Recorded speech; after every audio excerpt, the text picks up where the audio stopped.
what the Bible describes love as. So if you was to imagine now, Jesus said, on these two, all the law and the prophet hang.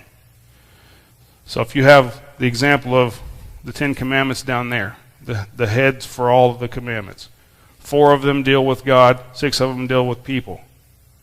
If you love God with all your heart, you won't have another God before him, right? You won't take his name in vain. You will remember. See, if you love your neighbor, you won't steal. You won't commit adultery. You won't. So it's very simple.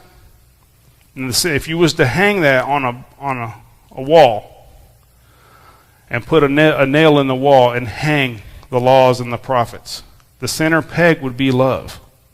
On all of them, it hangs.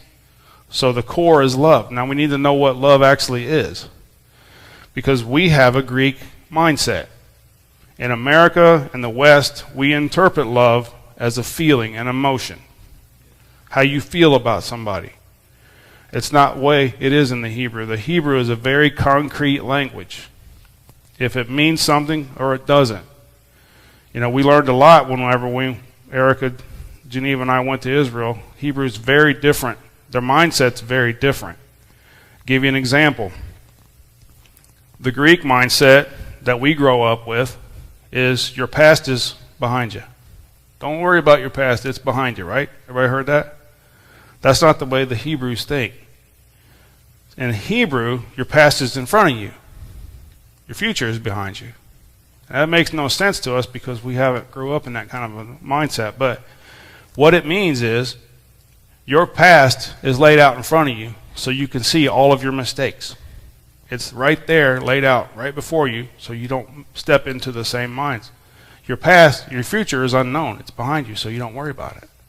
See? That's the way they think. So the word love is a concrete word. It means something specific in Hebrew. With us, we could say, I love Erica.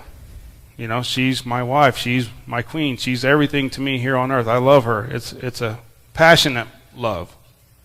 I also love pizza. So does that mean Erica and pizza are the same?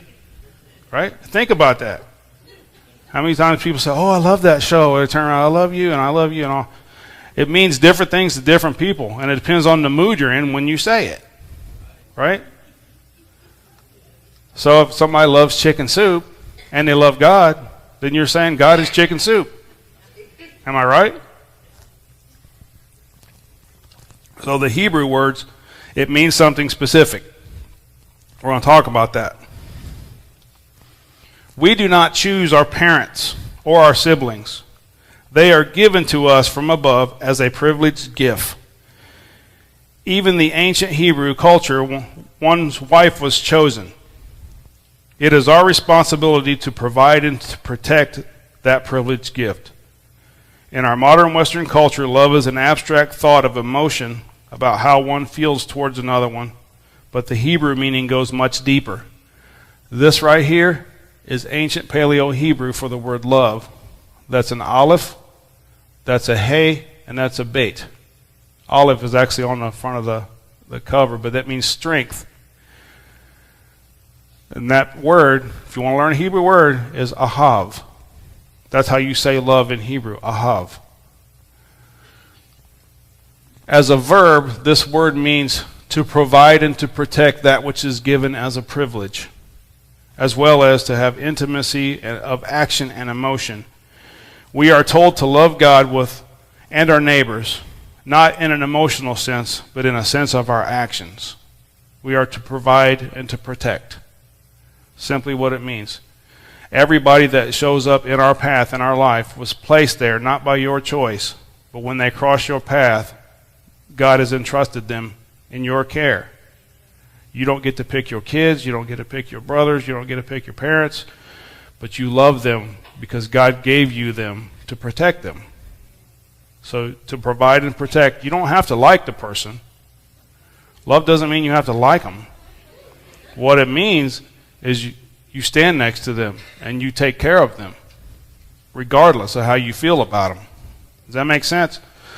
And this is why Jesus says, if you love me, keep my commandments. My laws, my laws, not man's laws, provide, protect these things.